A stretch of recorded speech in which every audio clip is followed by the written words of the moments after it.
안녕하세요. 전라북도에 살고 있는 여성입니다. 저는 2년 전 이혼을 했는데요.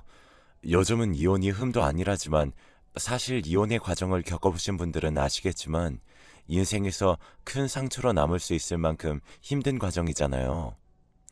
저도 이혼을 하면서 지금은 그저 지나간 하나의 과거인데 다 크게 의미를 두지 말자라고 생각을 하고 있지만 과정 중에는 정말 힘든 시간들을 보냈어요. 이혼이라는 게 서로가 좋아서 죽고 못 살아 결혼을 했다가 환경적으로, 감정적으로 혹은 관계적으로 이제는 서로 같이 살면 죽을 것 같아서 하게 되는 거잖아요. 저도 그런 과정을 겪으면서 수도 없는 눈물을 흘리며 이 결혼을 선택한 것에 대해 뼈저린 후회를 해야만 했습니다. 저는 남편과 소개팅으로 만났어요. 저는 그 당시 커피원두 유통회사에 회계 직원으로 들어가서 일을 하고 있었는데 영업부서 쪽에서 근무를 하던 동기가 우리 회사와 거래하는 작은 회사인데 회사 운영하는 대표가 열심히 사는 괜찮은 사람이라며 소개를 시켜줬어요. 그 동기와는 저희 회사에 납품을 하다가 친해진 사이였고 그 대표가 혼자서 고군분투하며 열심히 사업하는 모습을 보면서 평소 똑소리 나더라며 소개시켜준 거였습니다. 남편의 첫인상은 상당히 밝고 순수한 건실한 청년의 느낌이었습니다. 밑에 직원 한 명 두고서 자신의 사업을 위해 정말 열심히 일을 하며 살고 있었고, 저는 그 모습이 멋있어 보이고 마음에 들었답니다.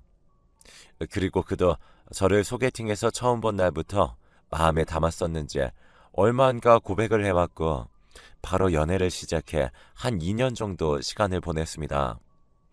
2년의 시간 동안 남편은 저에게도 최선을 다했지만 사업에도 최선을 다해 상당히 성공적으로 회사를 키워놨어요. 저는 그 사이에 남편이 사업에 집중할 수 있도록 아예 남편 회사로 들어가 회계를 담당하며 일을 도와주었지만 초창기에는 적자도 날 때도 있었지만 남편은 그런 것에 개의치 않고 누구나 밟을 수밖에 없는 사업의 과정이라고 생각하며 오히려 본인이 가져가는 것은 없어도 저와 직원 월급을 다 챙겨주면서 그렇게 일을 했어요. 그런 그가 저도 자랑스럽고 날이 갈수록 더 좋아졌어요. 그리고 그도 마찬가지였는지 힘든 과정을 보낸 후 회사 수입도 이제는 순이익을 꽤 보게 되고 안정적이게 되면서 그는 저에게 프로포즈를 해왔습니다. 그렇게 프로포즈가 성립이 되고 감격의 포옹을 나눈 뒤에 저희는 곧바로 결혼을 하게 되었습니다. 근데 결혼을 하는 과정에서 보니 시아버지가 정말 멋진 분이시더라고요. 시아버지는 어릴 때부터 본인의 자식들을 굉장히 독립적으로 키우신 분이셨어요. 그래서 대학생 때부터는 용돈도 본인이 알아서 하는 거라며 아르바이트를 하며 자신이 쓸 것들을 벌어서 쓸 수 있도록 교육을 시키고 있으셨죠. 남편도 그래서 대학생 시절부터 아르바이트를 하다가 대학 생활에 묶이는 것보다 자신의 사업체를 만들어 일을 하는 게 더 적성에 맞을 거라고 생각해서 군대에서 제대한 후 바로 진학했던 대학을 자퇴하고 이 일 저 일하며 악착같이 돈을 모아 사업을 시작하게 된 거였어요. 물론 사업 자금도 시아버지가 일절 도와주지 않으셨다고 합니다.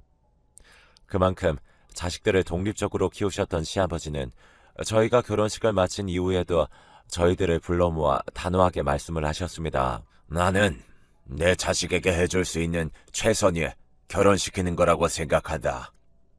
새아가랑 진규 너희들 결혼하는 것까지는 내가 최선을 다해 집도 해주고 결혼식 비용도 대줬어. 근데 이제 너희 둘 다 서로의 집에서 나가 둘이 또 하나의 가정을 이루는 거잖니. 그러니 이제 일체 양가 부모님께 손 벌릴 생각 말아라. 이제부터는 너희 둘이 해결하고 너희 둘이 헤쳐나가야 하는 거야.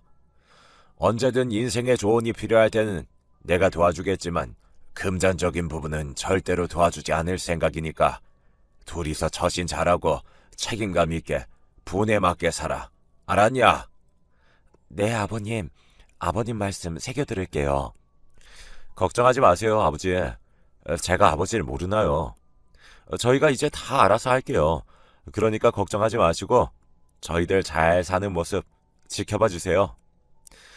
저희는 이제 더 독립적으로 살라는 말씀을 하시는 시아버지 앞에서 잘 사는 모습을 보여드리겠다고 호언장담을 했어요. 하지만 그 호언장담은 얼마 못 가서 점점 무너지고 말았고 저희들은 파도까지 맞이하게 되었습니다. 저는 연애할 때처럼 행복할 거라고 생각했던 결혼 생활이 점점 버거워지기 시작했어요. 그건 바로 철없는 시어머니 때문이었습니다.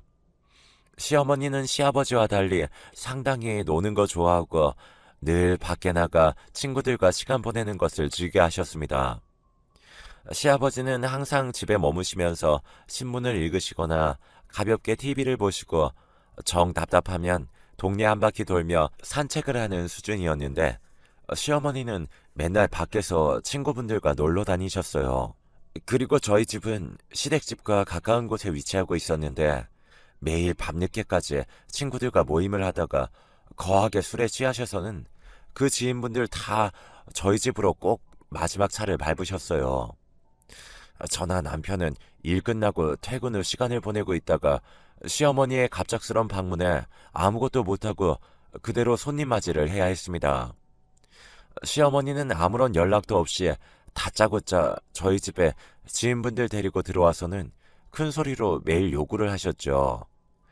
예, 새아가, 우리 여기 지금 막걸리 먹을 거니까 얼른 나가서 막걸리랑 파전거리 좀 사와라. 부침가루는 집에 있니? 빨리빨리 좀 만들어봐. 여기 손님들 기다리게 하지 말고. 네, 어머님. 잠시만 기다리세요. 저는 처음에는 시어머니 방문이 갑작스럽고 힘들었지만 그래도 또 그러지는 않으시겠지 생각을 하며 해달라는 대로 해드렸어요. 저희 남편도 또 이러진 않으실 거라고 하기에 화가 나려는 걸 꾹 참고 했습니다. 근데 그 뒤로도 시어머니는 몇 번이나 더 그러셨어요. 갑작스럽게 오실 때 저희가 집에 없는 날이면 다음날 일하는 저와 본인 아들에게 전화까지 하면서 화를 내셨죠. 남편이 계속 화를 내며 더 그러지 말라고 화를 냈지만 통하지 않았어요. 그래서 결국에는 또 그러시기에 지인들이 있는 자리에서 제가 화를 내버렸습니다. 어머니, 해도 너무하시네요. 이렇게 갑작스럽게 찾아오는 거 이제 그만해달라고 말씀드렸잖아요. 저희도 저희 생활이라는 게 있는데 이렇게 매번 불쑥 찾아오셔서 지인분들을 술상 차리라고 하시고 다음 날까지 다 거실에 뒹구시면서 주무시고 어떤 날은 화장실도 아닌 곳에 실내까지 해놓으셨는데 저 정말 그거 치우느라 미치겠어요. 제발 더는 그만 와주세요. 인연이 내가 내 아들 집에도 마음대로 못 와? 여우 같은 게 우리 아들 뺏어가 놓고 지금 어디다가 화를 내고 있어? 시어머니는 늘 술에 취한 상태로 그 때문에 혀를 베베 꼬며 저에게 따지더군요. 하지만 거기에서 저는 지지 않았어요. 저에게는 든든한 방패막이 하나 있었거든요. 바로 저희 시아버님이었습니다. 시어머니는 제가 그렇게 따지는데도 지인분들을 다 데리고 그대로 거실에서 버티셨어요. 저랑 남편이 화를 내는데도 몇몇 정신이 들어 눈치 보며 나간 지인들 외에는 거실에 죽치고 들어누워서 술상을 내놓으라며 행패를 부리고 있었죠. 저는 남편의 말도 듣지 않고 제 말을 듣지 않는 시어머니를 보면서 곧바로 시아버지에게 전화를 드렸어요. 사실 그전에도 이런 일이 몇 번이나 있었지만 두 분 사이를 생각해서 말씀을 안 드렸었는데 이번만큼은 참을 수가 없었어요. 그래서 곧바로 시아버지에게 전화를 드렸답니다. 근데 이미 시어머니는 인사불성이 되어 제가 누구랑 통화를 하는지도 듣지 못하고 계셨어요. 제가 전화를 드리자마자 시아버지가 거의 바로 오셨는지 20분 만에 오셨어요. 그리고는 거실에 널브러져 있는 시어머니에게 버럭 화를 내셨죠. 이 사람이 일어나! 정신 안 차려! 몰라! 술상 내놓으란 말이야! 내놔! 며느라, 세숫대야 하나만 가지고 와라. 시아버지는 호통에도 정신을 못 차리고 있는 시어머니를 바라보며 이 사람이 지금 정신을 어디다 두고 사는 거야? 당신, 여기가 어디라고 와서 행패를 부리고 있어? 미치려면 곱게 미쳐야지. 당장 안 일어나? 그제서야 물벼락을 맞고 정신을 차리신 시어머니는 시아버지 모습이 그때서야 제대로 보였는지 깜짝 놀라며 일어나셨어요. 시어머니는 시아버지를 굉장히 무서워하셨기 때문에 잔뜩 화나 있는 시아버지 모습을 보며 설설 기기 시작하셨습니다. 여보, 언제 왔어? 내가 술이 좀 취해서 말이야. 당장 집에 갈게. 아들, 미안해. 엄마가 취해서 그랬어, 취해서. 갈게. 다시는 안 와. 시어머니는 결국 시아버지에게 물벼락 호통을 맞으며 그대로 지인분들 끌고 나가셨어요. 덕분에 저희 집 거실은 물바다가 되어버렸지만 다행히 거실에 카펫이라든지 젖어서 곤란해질 만한 것들이 아무것도 없었기 때문에 남편과 둘이서 해결하고는 그 뒤로 좀 평온하게 지냈습니다. 물론 그때부터 시어머니는 저에게 단단히 삐져서 제가 시댁에 가도 아는 체도 하지 않으셨어요. 근데 저도 그동안 시어머니에게 당한 게 있었기 때문에 먼저 나서서 풀려고 노력하진 않았습니다. 그냥 시아버지만 더 깍듯하게 모시며 지냈어요. 그렇게 나름 별탈 없는 결혼 생활을 즐기게 될 때쯤 또 하나의 문제가 터지게 되었습니다. 바로 남편의 사업체에 곤란한 일이 터지게 된 거였어요.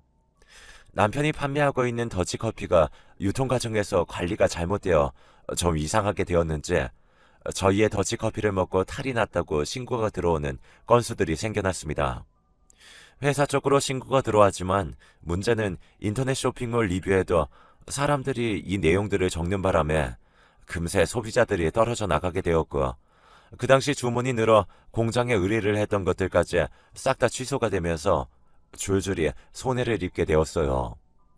무엇보다도 저희 더치커피를 마시고 탈이 난 소비자들은 치료 비용과 함께 정신적인 보상까지 요구하며 신고를 했기 때문에 저희 회사는 거의 재기가 불가능한 상황에까지 이르게 되었어요.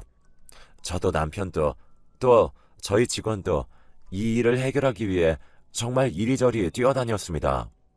저는 회계를 관리하면서 회사에 모아두었던 돈을 싹 다 끌어모아서 비용 처리를 해나갔는데 결국에는 그것도 부족해 마이너스 상태가 되어버리고 말았어요. 앞으로도 더 해결해야 하는 금전적인 부분들이 산더미처럼 남아있었는데 이걸 해결할 수 있는 여력이 전혀 없었습니다. 저는 여기에서 더 회사를 살릴 수 있는 방법이 없을 것 같아서 파산 신청을 하자고 했어요. 여보, 우리 파산 신청하자. 우리 회사 이대로는 못 살아나. 파산 신청하고 다시 새롭게 시작할 수 있는 방법 찾아보자. 지금 우리가 돈 구할 수 있는 곳도 없잖아. 기다려봐. 아버지 있잖아. 우리 아빠한테 한번 말해보자. 당신 우리 결혼할 때 아버님이 하신 말씀 못 들었어? 그리고 아무리 돈 구한다고 해도 지금 우리 회사 회생 불가능해. 그러니까 지금이라도 포기하고 얼른 다른 방법 찾아보자. 웃기지 마. 내가 어떻게 세운 회사인데 당신 일 아니라고 그렇게 쉽게 말하지 마. 당신은 그럼 빠져 있어. 내가 알아서 할 테니까. 저는 오히려 저에게 화를 내며 고집을 피우는 남편을 말릴 수 없었어요. 그래서 어떻게든 해결하겠다고 하는 남편을 믿고 기다려 보았지만 저의 믿음은 그대로 남편의 배신으로 돌아왔습니다. 저는 남편이 이곳저곳을 다니며 돈을 구하는 모습을 보고 안쓰럽다는 생각이 들었어요. 본인이 일으킨 회사였고 이제 어느 정도 인지도가 있는 회사였던지라 애착이 굉장히 강했습니다. 그래서 저는 그런 남편을 보면서 제가 가만히 있으면 안 되겠다는 생각이 들어 제가 신용대출을 받아 5천만 원을 건네주었고 카드론을 받아 3천만 원을 건네주었어요. 그리고 아파트로도 대출 받을 수 있는 만큼 다 받아서 어떻게든 이 상황을 해결하려고 노력했습니다. 하지만 저의 간절한 소망은 이루어지지 않았습니다. 한번 등을 돌린 소비자들, 거래처들은 저희 회사의 제품들은 모든 걸 끊기 시작했고 인터넷에 빠르게 입소문이 퍼지기 시작하면서 다시는 회사를 되돌릴 수 없는 처지까지 가게 되었습니다. 결국 완전히 망하게 되어버린 거죠. 우리에게 남은 건 제 대출빚, 남편 대출빚, 그리고 하나 남은 아파트마저도 처분 상황까지 오고야 말았습니다. 그날 이후부터 우리의 부부 생활은 지옥과 같았습니다. 남편은 그 이후 정신 나간 사람처럼 폐인 생활을 하기 시작했고, 당장 대출 이자를 내야 하는데 어떤 일도 하지 않았어요.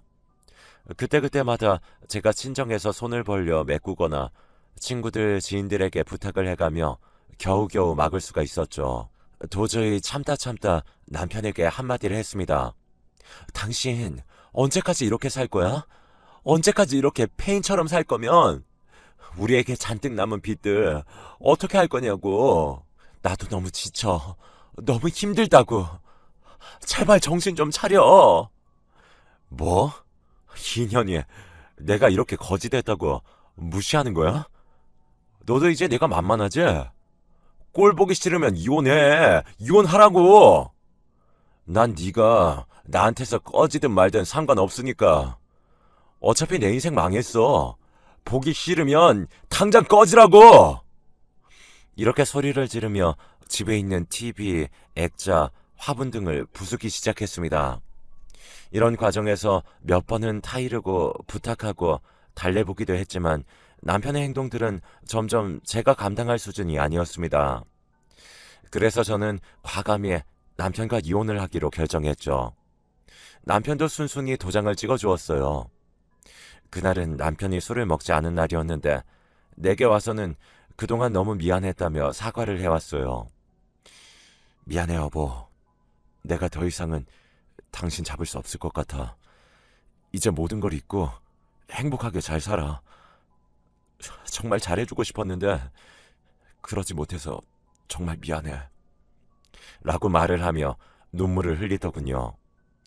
마음이 아팠습니다. 하지만 어쩔 수 없었어요.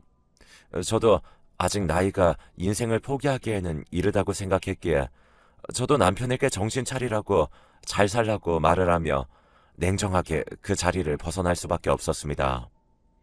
그렇게 우리의 짧은 결혼 생활은 막을 내렸습니다. 이혼하고 나니 제게 남은 건 8천만 원이라는 대출뿐이었습니다.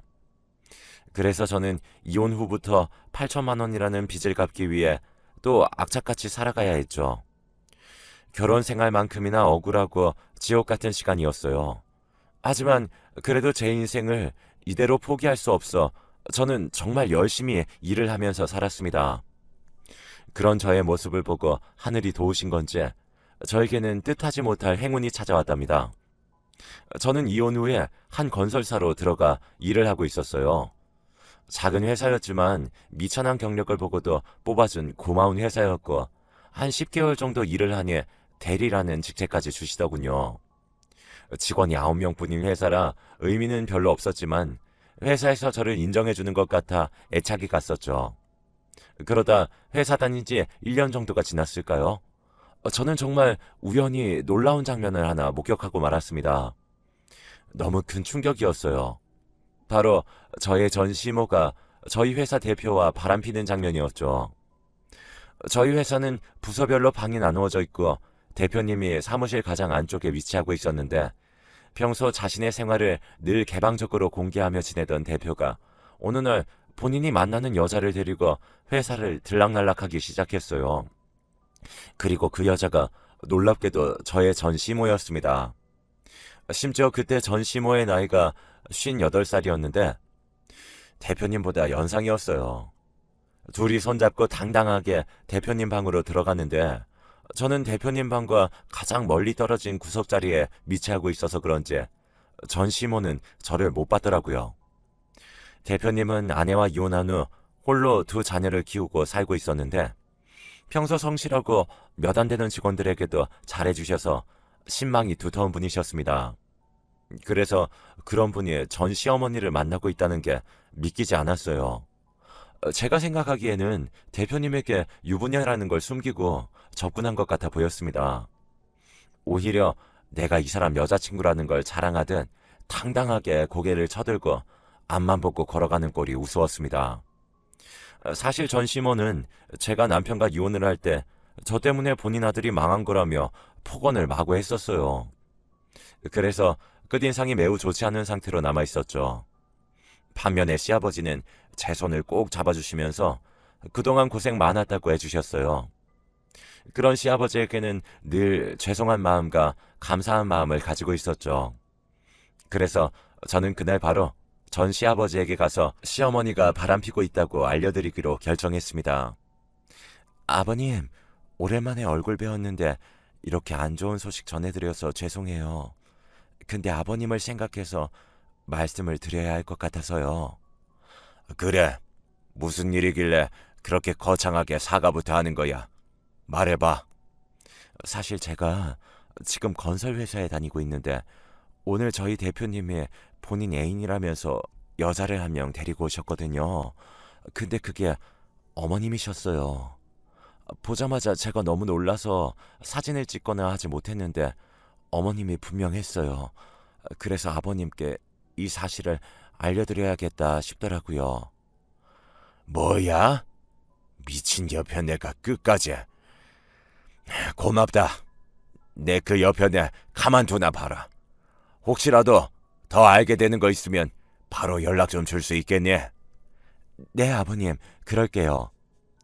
시아버지는 저의 말을 듣자마자 또 화를 내기 시작하셨고 잔뜩 화가 난 상황에서 저에게 고맙다고 하고는 그 뒤로 또 새롭게 알게 되는 사실들이 있으면 바로 전달을 해달라고 하셨어요. 그래서 저는 아버님께 더 힘을 실어드리기 위해 일부러 대표님께 접근을 했습니다. 대표님, 임대리, 무슨 일인가? 저번에 회사로 모시고 오셨던 여자친구분 말이에요. 되게 미인이시던데 어디서 그런 분을 다 만나신 거예요? 저는 일부러 대표님께 접근해서 새로운 정보들을 입수했어요. 그래? 나보다 누난데 말이야. 아주 그냥 예쁘더라고. 내가 전주에서 등산 동호회 하나 하고 있는데 거기에서 만나서 같이 등산하면서 정든 거지 뭐. 아, 네. 그러셨구나. 요즘에는 데이트 안 하시나 봐요. 사무실에 또 안 모시고 오세요? 뭐 조만간 같이 올 수도 있고. 근데 임대리, 뭘 그렇게 관심이 많아? 아, 네. 아니요, 대표님. 대표님이 이렇게 개방적이신 모습 처음 봤어요. 멋있으세요. 고마워. 저는 대표님에게 평소 하지도 않던 아부까지 하며 정보를 캐내어 그대로 시아버지에게 전달을 해드렸어요. 시아버지도 그동안 그 뒤를 캐면서 증거들을 많이 모으셨는지 이혼을 준비 중이라고 하시더라고요. 솔직히 처음에는 내가 괜히 말씀을 드린 건가 걱정이 되었어요. 근데 가만히 생각을 하니까 오히려 사고뭉치에 철없이 남편 고생만 시키는 시어머니에게 배신당한 시아버지가 너무 불쌍하더라고요. 그래서 오히려 벗어나게 해드릴 수 있는 통로를 알려드리게 된 것 같아 뿌듯했습니다. 시어머니 정보를 알려드린 후 한동안 연락이 끊겼어요. 시아버지 쪽에서 이만하면 충분할 것 같다고 말씀을 하셨기에 저도 더 보태지 않고 있었죠. 그러다 몇 개월 뒤에 이번에는 시아버지가 저를 먼저 찾으러 오셨어요. 아버님, 잘 지내셨어요? 그건 어떻게 지내셨어요? 어머니랑 일은 잘 해결하신 거예요? 그래, 아가, 너도 잘 지냈지? 다 해결했다. 다 끝났어. 그 여편이하고는 깨끗하게 이혼했다. 너네 대표라는 사람한테 미자료까지 청구해서 다 받았고 이제 깨끗하게 남남이야. 속이 다 후련하구나. 그러셨어요? 잘하셨어요. 아버님, 정말 고생 많으셨어요. 앞으로는 아버님만 생각하시면서 노년 행복하게 지내세요. 그래, 고맙다. 근데 아가, 내가 이혼을 해보니 네 생각이 참 많이 나더구나. 우리 아들 놈이야 아직도 정신 못 차리고 빌빌거리고 있으니 꼴도 보기 싫은 거 말 다 했고 내 아들 놈 끝까지 도와보겠다고 사업 마무리될 때까지 자리 지켜주던 네가 이혼하면서 떠날 때 그 마음이 얼마나 아팠을까 생각을 하니까 내 정말 너한테 미안해지더구나. 아버님, 그동안 어떻게 지냈니? 내가 진작에 이거부터 물어봤어야 했는데 이게 먼저였어야 했는데 말이야. 저 그냥 잘 지냈어요. 이혼하고 곧바로 직장 구해서 다니면서 빚 갚으면서 지냈어요. 사실 결혼 당시에 사업 살려보겠다고 제 명의로 대출을 좀 받았는데 지금은 그거 갚으면서 지내고 있어요. 아? 뭐야? 왜 이혼할 때 진짜 그 얘기를 안 했니?